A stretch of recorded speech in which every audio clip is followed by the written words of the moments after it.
Bayangkan, seorang TKI biasa yang awalnya cuma menyapu halaman, kini jadi imam bagi 4 wanita majikannya yang semuanya masuk Islam. Bukan sinetron, ini kisah nyata yang bikin bulu kuduk merinding. Dari pembantu rumah tangga, ia justru jadi pemimpin keluarga besar yang dulunya adalah non-muslim. Kamu pasti nggak nyangka kisahnya bisa semenyentuh ini. Assalamualaikum warahmatullahi wabarakatuh. Teman-teman semua, selamat datang di channel penuh kisah inspiratif yang menggugah hati. Hari ini kita akan bahas cerita luar biasa tentang seorang TKI yang hidupnya berubah total karena keikhlasan dan iman. Siap-siap terharu dan takjub. Ya, sebelum kita lanjut, jangan lupa klik tombol like, tulis komentarmu di bawah, dan tekan subscribe biar kamu nggak ketinggalan kisah-kisah inspiratif lainnya. Dukungan dari kalian sangat berarti bagi kami untuk terus berbagi kebaikan. Ayo, tulis sholawat kepada Nabi Muhammad Shallallahu Alaihi Wasallam di kolom komentar sebagai bentuk cinta kita kepada Rasulullah. Dan jangan lupa, tulis juga kamu dari kota atau daerah mana. Kita lihat, siapa tahu banyak pejuang inspiratif dari seluruh Indonesia yang nonton video ini. Namanya Hasan. Ia bukan siapa-siapa. Lahir dan besar di sebuah desa kecil di Pemalang, Jawa Tengah, hidupnya jauh dari kemewahan. Ayahnya seorang petani yang tiap hari bekerja di ladang, sedangkan ibunya seorang penjual sayur keliling. Sejak kecil, Hasan sudah terbiasa hidup sederhana. Sepulang sekolah, ia ikut membantu ayah mencangkul di sawah, atau membantu ibu menata dagangan di keranjang. Meski hidup dalam keterbatasan, Hasan tumbuh jadi anak yang santun dan rajin ibadah. Hasan hanya sempat mengenyam pendidikan sampai kelas 2 SMA. Ia terpaksa berhenti sekolah karena kondisi ekonomi keluarga yang semakin sulit. Saat itu, adik bungsunya sakit dan butuh biaya pengobatan yang tak sedikit. Tanpa banyak bicara, Hasan memutuskan untuk bekerja. Ia sempat menjadi kuli bangunan, tukang bersih-bersih masjid, bahkan ikut temannya menjadi buruh di pabrik. Tapi pendapatan yang ia dapatkan tak cukup untuk menopang kebutuhan keluarga, apalagi untuk membiayai pengobatan sang adik. Dari situlah muncul tekad Hasan untuk merantau ke luar negeri. Ia dengar dari tetangga bahwa banyak warga desa yang berhasil menjadi TKI di Timur Tengah dan bisa membangun rumah megah sepulangnya. Awalnya, orang tuanya keberatan. Tapi Hasan meyakinkan mereka bahwa ini adalah bentuk bakti, bukan lari dari tanggung jawab. Ia ingin mengubah nasib, bukan hanya untuk dirinya, tapi untuk keluarga tercinta. Dengan bermodal nekat dan doa restu orang tua, Hasan mendaftar lewat jalur resmi untuk menjadi TKI. Setelah proses panjang, termasuk pelatihan bahasa dan keterampilan, akhirnya Hasan mendapatkan penempatan di sebuah negara di Timur Tengah sebagai petugas kebersihan di rumah keluarga bangsawan. Saat mendengar kata bangsawan, Hasan membayangkan istana, kemewahan, dan suasana kerja yang serba kaku. Tapi ia tetap siap. Apapun pekerjaannya, selama halal, ia akan jalani dengan sepenuh hati. Setibanya di rumah majikannya, Hasan benar-benar takjub. Rumah itu besar. Bahkan lebih besar dari 5 masjid di kampungnya jika digabung jadi satu. Halaman depannya luas, ada taman, kolam air mancur, dan pepohonan yang tertata rapi. Pintu gerbang rumah saja terbuat dari logam berukir dan dijaga oleh petugas keamanan berseragam. Hasan sedikit gentar. Ia berpikir, apakah dirinya sanggup bekerja di lingkungan semewah ini? Namun, ketakutannya tak membuatnya gentar. Ia tetap menjalani tugasnya setiap hari, menyapu halaman, menyiram tanaman, merawat bunga, membersihkan kolam ikan, dan menjaga kebersihan taman. Ia tak pernah mengeluh. Bahkan, seringkali ia justru bersyukur karena mendapat pekerjaan yang tidak terlalu berat. Majikannya tidak cerewet. Mereka hanya ingin rumah tetap bersih dan indah. Setiap hari, Hasan bangun lebih awal dari pekerja lain. Saat adzan subuh belum terdengar, ia sudah mengambil wudhu dan sholat di sudut taman yang sejuk. Ia membawa sajadah kecil dari rumah, dan Al-Quran yang mulai usang karena sering dibaca. Usai sholat, ia duduk sendiri di bawah pohon, mengaji dengan suara lirih tapi merdu. Cahaya lampu taman menyinari wajahnya yang penuh ketenangan. Dalam doa, ia selalu menyebut nama keluarganya. Ia minta agar ibunya sehat, adiknya sembuh, dan keluarganya diberi rezeki yang berkah. Tanpa Hasan sadari, aktivitas paginya sering menarik perhatian. Salah satu istri majikannya, wanita berambut coklat dan mata kehijauan, sering mengintip dari balik jendela lantai atas. Awalnya hanya karena penasaran, apa yang dilakukan pria desa ini di taman setiap pagi? Tapi makin lama, ia mulai terpesona oleh ketenangan dan konsistensi Hasan. Bukan hanya satu, tapi ternyata keempat istri majikan Hasan mulai memperhatikannya juga. Mereka heran, bagaimana bisa seseorang yang hidupnya jauh dari kemewahan, tampak begitu damai dan bahagia? Setiap harinya, Hasan menjalani rutinitas dengan penuh tanggung jawab. Saat siang hari terik menyengat, ia tetap menyapu daun-daun yang jatuh tanpa mengeluh. Ia bahkan rela bekerja lebih dari waktu yang ditentukan demi memastikan halaman rumah tetap bersih sempurna. Seringkali, ia menolak uang tambahan yang ditawarkan, cukup dengan berkata, "Saya ikhlas, Bu. Ini sudah kewajiban saya." Jawaban itulah yang membuat para istri majikan mulai melihat bahwa Hasan berbeda dari pekerja lain yang pernah mereka kenal. Hasan memang tidak pandai berbicara, tapi akhlaknya yang lembut dan penuh keikhlasan membuat siapapun merasa nyaman. Ia tak pernah memandang rendah siapapun, bahkan sering membantu sesama pekerja lain tanpa diminta. Saat ada pekerja yang sakit, Hasan yang pertama datang membawa air hangat dan makanan. Jika ada tamu datang, Hasan dengan sigap membukakan pintu dan menyambut mereka dengan senyum. Salah satu hal yang membuat keempat istri majikannya terkesan adalah rutinitas malam Hasan. Sekitar jam 2 dini hari, saat kebanyakan orang terlelap, Hasan bangun dan mengambil air wudhu. Ia menuju taman, membentangkan sajadah kecilnya, dan memulai sholat tahajud. Kadang ia menangis dalam sujud panjang. Dalam gelapnya malam, cahaya dari lampu taman menyinari air mata yang jatuh ke sajadah. Pemandangan itulah yang diam-diam disaksikan dari balik tirai kamar majikannya. Waktu demi waktu berlalu, dan perhatian para istri majikan kepada Hasan semakin dalam. Mereka mulai bertanya dalam hati, kenapa dia begitu khusyuk? Apa yang dia cari? Kenapa dia menangis saat berdoa? Pertanyaan-pertanyaan itulah yang perlahan membuka rasa ingin tahu mereka tentang Islam. Mereka belum berani bertanya langsung, tapi diam-diam mulai membaca-baca tentang Islam di internet. Beberapa dari mereka bahkan mengikuti gerakan sholat Hasan dari balik jendela, mencoba menirukannya secara diam-diam. Meski tidak menyadari bahwa dirinya sedang diamati, Hasan tetap menjadi dirinya sendiri. Ia tak pernah berusaha pamer, tak pernah menggurui. Justru karena itu, akhlaknya menyentuh hati mereka. Hasan hanyalah seorang TKI, tapi tingkah lakunya mencerminkan keagungan seorang Muslim sejati.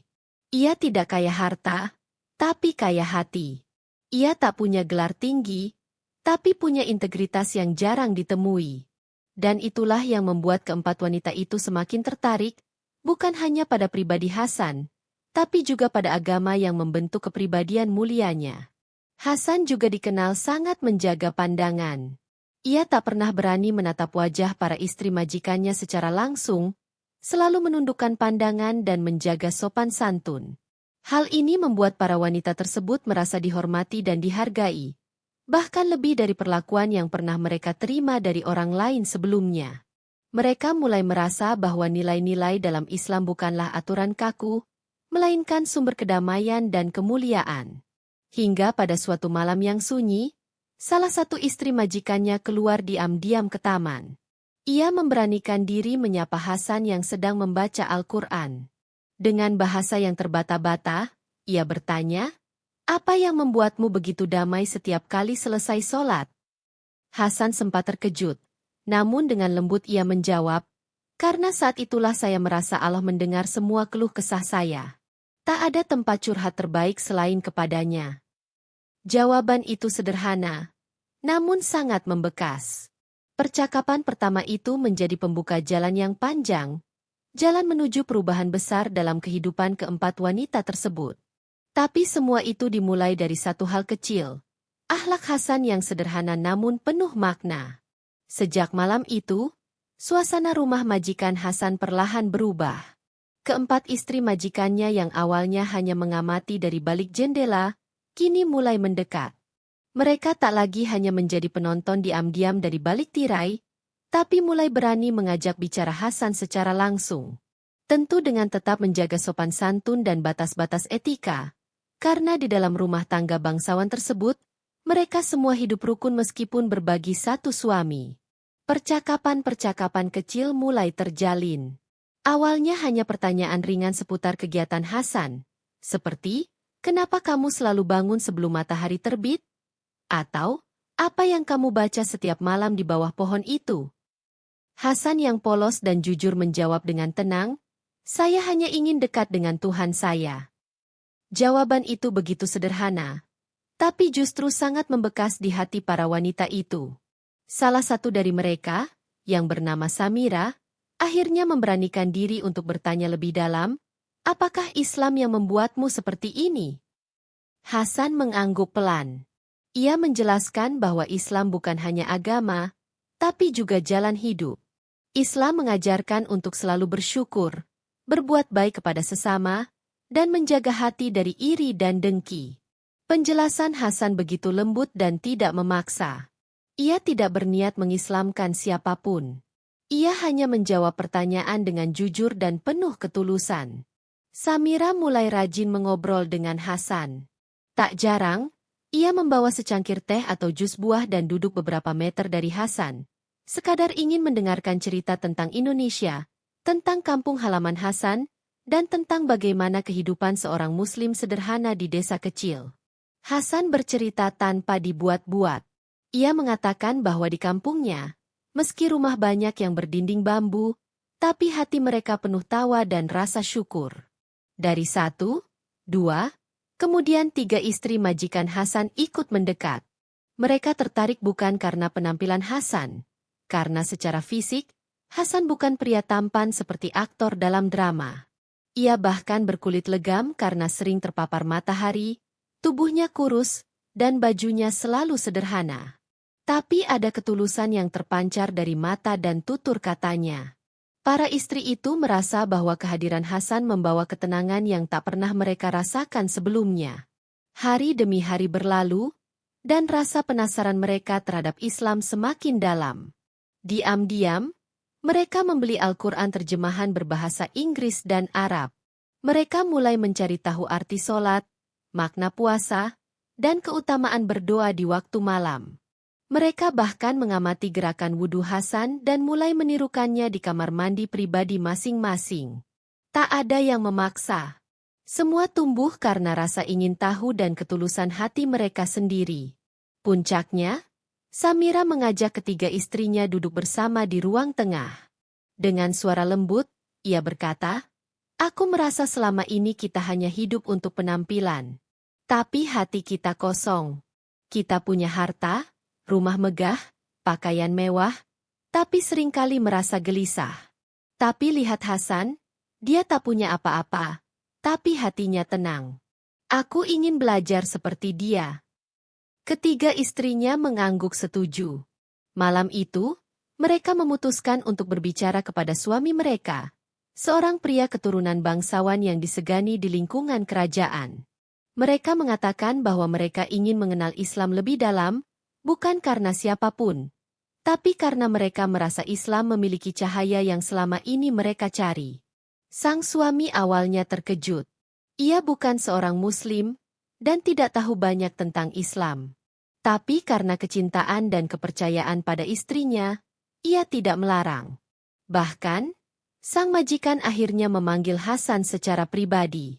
Dalam pertemuan di ruang tamu besar yang biasanya hanya digunakan untuk menerima tamu kehormatan, majikan Hasan bertanya langsung, "Apa yang membuat kamu begitu berbeda?" Hasan menjawab dengan tenang, "Saya hanya mencoba hidup dengan cara yang Allah ajarkan. Itu saja." Suara Hasan tak tinggi, tak ada kata-kata berapi-api, tapi tulus. Dan itulah yang menyentuh hati sang majikan. Mulai saat itu, Hasan diminta secara khusus untuk menjadi pembimbing spiritual tidak resmi di rumah tersebut.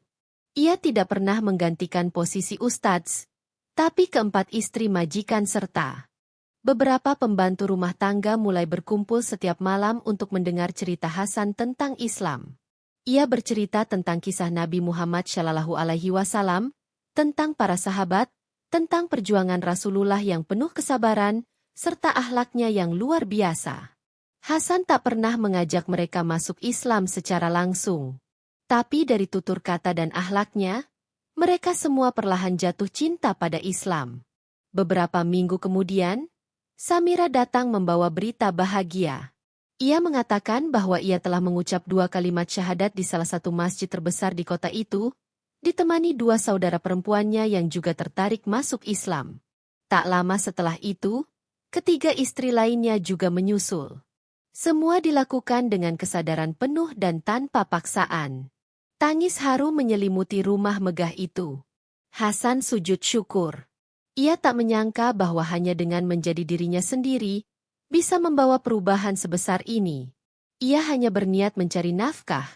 Tapi ternyata Allah menyiapkan skenario yang jauh lebih besar dari sekadar pekerjaan. Kisah mereka menjadi perbincangan di kalangan tetangga dan rekan kerja. Banyak yang heran. Bagaimana mungkin 4 istri dari satu majikan bisa masuk Islam karena seorang pekerja biasa dari Indonesia? Tapi begitulah kuasa Allah. Ia bisa membolak-balikan hati manusia dengan cara yang tak terduga. Setelah memeluk Islam, keempat istri majikan tersebut mulai mengenakan pakaian yang lebih tertutup. Mereka juga mulai belajar sholat 5 waktu. Bahkan, mereka meminta Hasan untuk menjadi imam sholat berjamaah di rumah. Tak terbayangkan sebelumnya, seorang mantan buruh tani dari desa kecil kini menjadi panutan spiritual di rumah bangsawan kaya raya di negeri orang. Hubungan mereka pun semakin dekat. Tak hanya sebagai pembantu dan majikan, tapi sebagai saudara seiman. Dan dari kedekatan itulah muncul rasa cinta yang tidak biasa. Samira, mewakili 3 istri lainnya, kembali berbicara kepada sang suami. Dengan penuh kelembutan, ia berkata, "Kami ingin menikah dengan Hasan, karena kami ingin bersama seseorang yang bisa menuntun kami dalam agama ini." Lagi-lagi, sang suami terkejut, tapi ia tidak marah. Dalam budaya mereka, poligami adalah sesuatu yang lumrah dan diizinkan. Setelah berdiskusi panjang, akhirnya sang majikan mengambil keputusan yang mengejutkan. Ia menceraikan keempat istrinya secara baik-baik dan memberikan restu penuh agar mereka bisa menikah dengan Hasan, si TKI dari desa kecil di Indonesia itu. Pernikahan Hasan dengan keempat mantan istri majikannya menjadi momen yang tak akan pernah terlupakan dalam hidupnya. Acara yang awalnya direncanakan sederhana itu, ternyata menjadi pernikahan besar-besaran yang dihadiri berbagai kalangan, dari keluarga majikan, sahabat-sahabat sang mantan suami, hingga para tokoh agama dan masyarakat setempat. Semua hadir, tak hanya karena penasaran, tapi juga karena kagum dengan kisah langka yang baru saja terjadi di hadapan mereka. Majikannya sendiri yang membiayai seluruh acara. Ia bahkan meminta Hasan untuk tidak menolak, karena baginya, Hasan bukan sekadar mantan pembantunya, tapi seseorang yang telah membawa cahaya baru dalam rumah tangganya. Ia menyebut Hasan sebagai hadiah dari Tuhan untuk memperbaiki hidup keluarganya. Ia juga mengatakan bahwa keputusan menceraikan keempat istrinya bukan karena kebencian atau konflik, tapi karena cinta kepada kebaikan yang dibawa Hasan, dan rasa hormat atas pilihan spiritual para istrinya. Di hari akad nikah, Hasan mengenakan baju khas adat dari kampung halamannya di Indonesia. Ia terlihat gugup, tapi juga bahagia.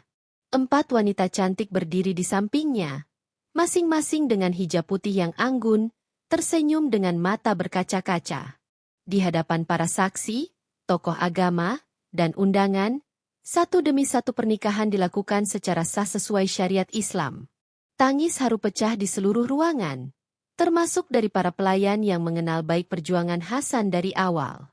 Tak ada yang menyangka, Hasan yang dulu tidur di bilik sempit belakang dapur, kini menjadi kepala keluarga bagi 4 wanita yang dulunya tinggal di kamar-kamar megah. Namun yang lebih luar biasa adalah, meski kini memiliki status baru, Hasan tetap seperti dulu. Ia tetap rendah hati, tetap bangun sebelum subuh untuk sholat tahajud, tetap menyapu halaman sendiri, dan tak pernah lupa tersenyum pada siapapun yang ditemuinya. Setelah menikah, Hasan memutuskan untuk tinggal bersama istri-istrinya di rumah majikannya yang lama, dengan izin penuh dari sang mantan suami. Rumah itu kini berubah menjadi tempat pembelajaran Islam. Setiap malam, ada kajian kecil yang dihadiri oleh para tetangga, rekan kerja majikannya yang juga mulai tertarik pada Islam, hingga para pekerja migran lain yang ingin belajar lebih dalam. Hasan tidak pernah merasa dirinya ustadz. Tapi karena keikhlasan dan konsistensinya dalam belajar dan mengamalkan Islam, orang-orang pun datang untuk meminta nasihat.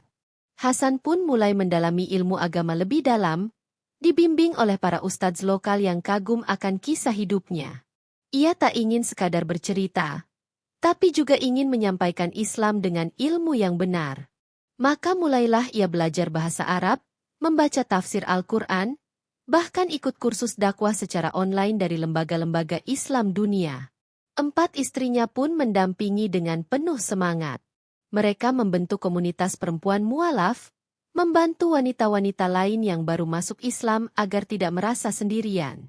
Samira bahkan mulai menulis buku berjudul Cinta di Bawah Langit Islam, yang menceritakan kisah perjalanan spiritual mereka bersama Hasan. Buku itu kemudian viral dan diterjemahkan ke berbagai bahasa, menjadi inspirasi bagi banyak orang.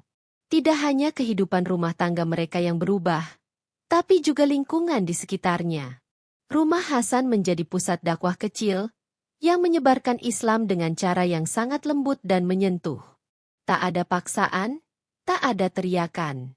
Hanya dengan teladan dan akhlak yang baik, Hasan berhasil membawa perubahan luar biasa. Beberapa mantan pembantu yang dulu bekerja bersamanya pun ikut masuk Islam. Bahkan adik kandung majikannya, yang sebelumnya sangat anti terhadap agama, mulai membuka hatinya karena kagum melihat ketulusan keluarga Hasan. Sementara itu, sang mantan majikan juga ikut berubah. Ia mulai sering berdiskusi dengan Hasan tentang agama, bahkan beberapa kali ikut sholat berjamaah. Walau belum masuk Islam secara resmi, ia mengaku hatinya sangat dekat dengan Islam. Mungkin belum hari ini, tapi saya percaya Allah akan membimbing saya, katanya suatu hari. Hasan tidak memaksa, hanya tersenyum dan berkata, hidayah itu milik Allah. Tugas kita hanya menanam benih kebaikan. Waktu berlalu, dan kehidupan Hasan menjadi semakin stabil. Ia kini dikenal sebagai tokoh masyarakat, meski tetap bersahaja. Namanya masuk dalam berbagai media internasional sebagai TKI yang membawa Islam dengan cinta. Banyak media yang ingin mewawancarainya, tapi Hasan selalu menolak jika tujuannya hanya sensasional. Ia berkata, saya bukan siapa-siapa. Kalau kisah saya bisa membuat orang lebih dekat kepada Allah, maka biarlah itu menjadi ladang amal. Tapi saya tak ingin jadi terkenal. Kebahagiaan Hasan bukan diukur dari harta atau popularitas, tapi dari kedamaian hati, dari istri-istri yang saling menyayangi, dari tetangga yang semakin dekat dengan Islam, dan dari rasa syukur yang tak henti-henti ia panjatkan setiap hari. Ia sering berkata, saya hanya TKI biasa. Tapi jika Allah berkehendak, tak ada yang tak mungkin. Dari pelayan, jadi pemimpin keluarga. Dari orang kecil, menjadi jalan hidayah. Semua karena Allah. Kini Hasan memiliki 4 anak dari 4 istrinya. Ia mendidik mereka dengan penuh cinta, mengajarkan nilai-nilai Islam sejak dini. Ia tak ingin mereka tumbuh dalam kemewahan yang melupakan Tuhan, tapi dalam keberkahan yang mendekatkan diri kepadanya. Ia bahkan menyekolahkan mereka di sekolah Islam terbaik di negeri itu, meski harus bekerja keras untuk membayar biaya pendidikan. Ia percaya, investasi terbaik adalah pada anak-anak yang syalih dan syalihah. Tak lama kemudian, Hasan dan keluarganya memutuskan untuk membangun masjid kecil di dekat rumah. Masjid itu diberi nama Masjid Nur Hasan, artinya cahaya dari Hasan. Masjid itu bukan hanya tempat ibadah, tapi juga tempat belajar, tempat berdiskusi, dan tempat bersilaturahmi. Setiap Jumat, Hasan mengisi khutbah dengan bahasa yang sederhana tapi penuh makna. Orang-orang datang bukan karena harismanya, tapi karena ketulusan yang tak bisa dipalsukan. Akhirnya, kisah Hasan bukan hanya milik keluarga kecilnya, tapi milik dunia. Ia diundang ke berbagai negara untuk berbagi pengalaman, memberikan ceramah motivasi bagi para TKI di berbagai belahan dunia. Ia selalu berkata dalam setiap kesempatan, "Saya bukan siapa-siapa. Tapi jika kamu hidup dengan niat karena Allah, maka Allah akan angkat derajatmu, bahkan dari tempat yang paling rendah sekalipun." Dan begitulah akhir dari kisah Hasan, si TKI biasa yang menjadi luar biasa. Bukan karena gelar, bukan karena jabatan, tapi karena akhlak, kesabaran, dan ketulusan yang menjelma menjadi cahaya. Ia tak hanya menemukan cinta dari 4 wanita, tapi juga menjadi jalan hidayah bagi mereka, dan banyak orang lainnya. Masya Allah, luar biasa ya kekuatan akhlak dan keikhlasan. Dari yang hanya seorang TKI, Hasan diangkat derajatnya oleh Allah menjadi pemimpin keluarga Muslim yang harmonis. Semoga kisah ini jadi pengingat bahwa Allah bisa mengubah nasib siapapun, kapanpun, asalkan kita terus istiqomah. Terima kasih sudah menonton. Sampai jumpa di kisah inspiratif berikutnya. Wassalamualaikum warahmatullahi wabarakatuh.